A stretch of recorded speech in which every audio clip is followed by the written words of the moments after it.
Hey friends, welcome back to the show. We are so excited to be back with you today. We have something special that we're going to start off today with. Often, especially if you're one of our audio-only listeners on the podcast, you don't necessarily get to see the face behind the voice. So one thing that we think is really important is helping our listeners, helping our viewers get to know us. So today we're going to start off with a little segment. We don't really have a name for it necessarily, whether it's Meet the Ministers or what was it? Ministers in the office drinking coffee. Drinking coffee only. I don't have coffee. Only one of us has any coffee. Shout out to Level Coffee. I'm an old man. I can't have any afternoon like that. So. Hey, we can stay up all night and just keep recording podcasts. We'll just drink coffee all day. But we just have some rapid fire questions. We're going to introduce our co-host with us today, Mr. Michael Hollis. It is so good to be with you. So let's dive right into these rapid fire questions. And I'll do my best. As normal, just whatever the first thing is that comes to your mind. Okay, go ahead. Where were you born? Shreveport, Louisiana. I'm a Louisiana boy. What is your favorite sport? Golf. How boring is that? Golf. Yeah. Now, is golf one of those things that you only love to play or you only love to watch, or is there a combination in this one? I think you only love to watch it if you play. And, I always thought golf, how can anybody watch golf? It's so boring. I start playing, and that's when you love it. Golf is hard. Yes, it is. Golf is it makes my blood. It's been a very, very long time. But you have? I used to play the par 3 over in Chapin, and it just makes my blood pressure shoot up. Because I get really mad at the ball. My dad used to watch golf to go to sleep on Sunday afternoons. So I think that's kind of the way that it goes. Sermons or sleep. Exactly. Sermons or golf. Either one. Well, I went to the President's Cup in Charlotte, and my wife and I did. Lane and I did. Okay. Very last cool. week. Yeah. And that was cool, man. Oh, that's awesome. And seeing those guys play, they played another level. Yeah, 100%. It is incredible the way they swing. They look like they swing so effortlessly, and it goes so far. It's amazing. I love watching golf, though. I know it's boring to most people, but I love golf. Very cool. I love it. All right. What is one book other than the Bible that you think everyone should read? Man, that is a tough question. And, I want to qualify it so much. I really do. Of course. But I'm going to say this, and simply because I think everybody ought to have a foundation for studying the Bible. And there's so many books, but I think Gordon Fee, How to Read the Bible for All It's Worth. Okay. Especially if I were going to talk to somebody if they were a new Christian or didn't know much. I think that's the book I would recommend.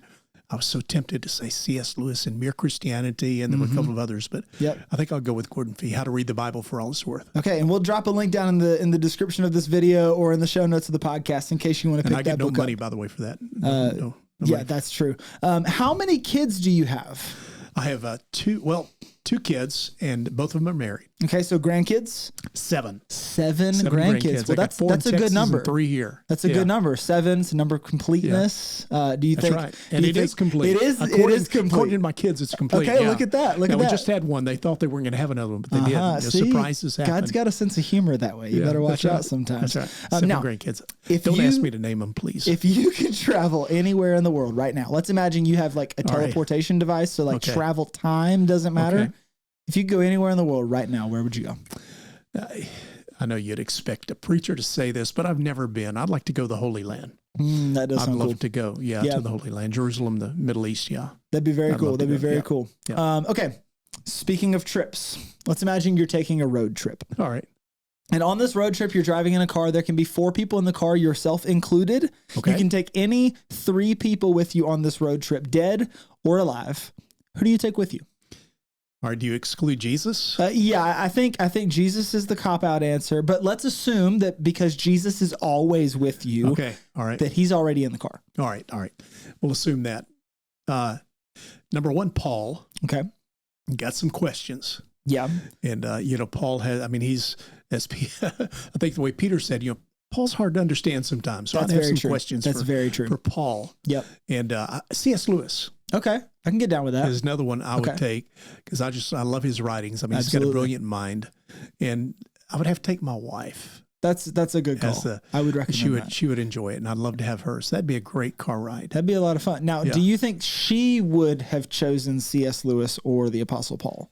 Man, who would she have chosen? Anybody dead or alive? I don't know. I have to ask her that question. That'd be a fun question to find out from our spouses they would want to sit in the car with. Might not be me. She might not. You're not coming on the trip. I'm sorry. You didn't make the cut. Okay, so that's our semi-rapid fire questions. So now we can take a little bit more time with these next few.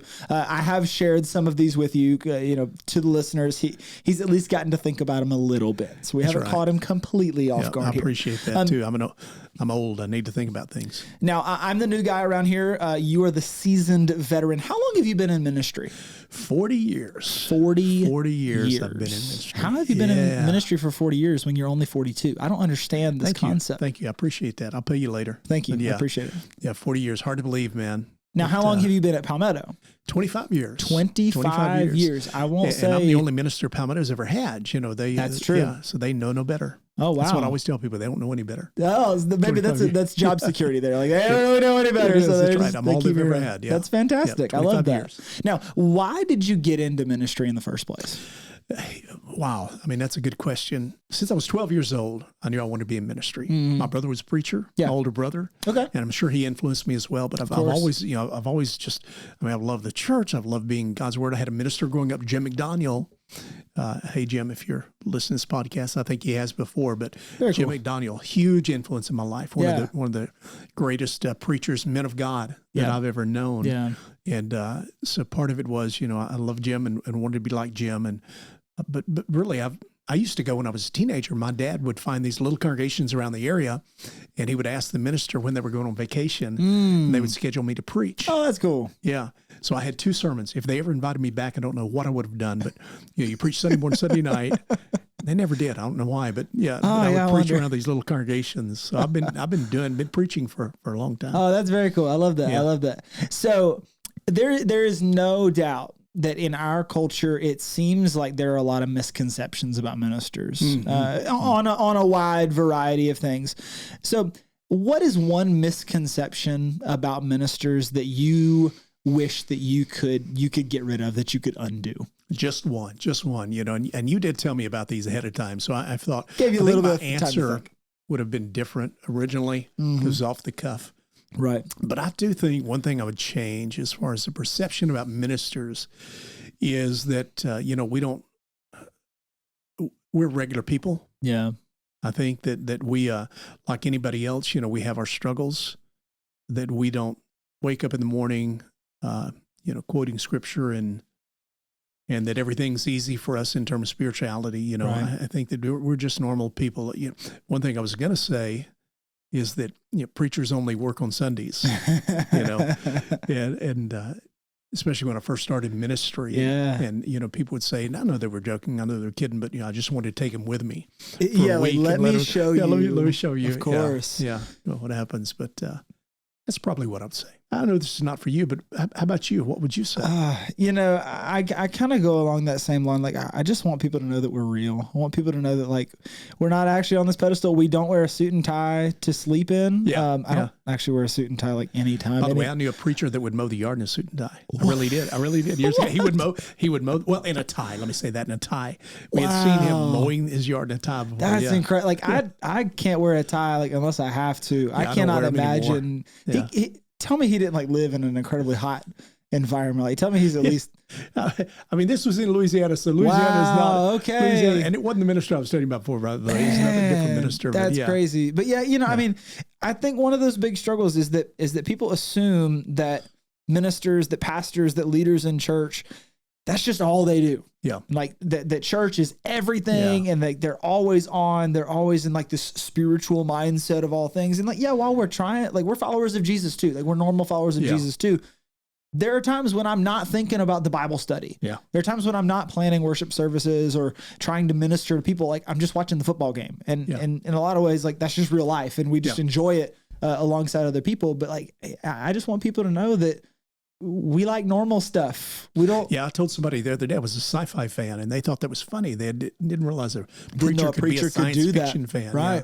Yeah. Or you read Harry Potter or something like that. Like, how dare you do that? What in the world? I'm not a Harry Potter fan, but I've actually crazy. I've never read all of the books. I've never seen the movies. I've read 2 of the books, and everybody's like, "How did you?" And I'm like, I have them. I want to read them. I just haven't done it. So I hope that this is at least given our listeners and our viewers just a little glimpse into who you are, what you're interested in. I think this is one of those segments where we can kind of give them just a little bit of a glimpse into our lives. I know there's a lot of stuff that we haven't told them. I intentionally left out the what's one fun fact that nobody knows, those kinds of questions. I didn't ask about your diet. I didn't ask about things like that. What diet? But I think these kinds of moments are healthy so that people can actually know the people that they're listening to. And I think building those kinds of relationships with the people are really great. So and I get to do this to you next week, right? Yeah, that's true. So be kind. Okay. So if you have any questions for us, maybe you have a question for Mike, you can drop that in the comments of this video. You can send us a message. There will actually be a link in the show notes and in the description. If you'd like to submit a question for us to answer on the podcast, whether it's a Q&A style question, like a Ask Me Anything style question, or maybe it's a question about theology or about life or about the Bible. Or about golf. Golf. You would be answering that 100%. Mine would be like, how many golf clubs can you break in one session or something like that? I don't even know. But yeah, I think this is a fun little session for people to get to know us.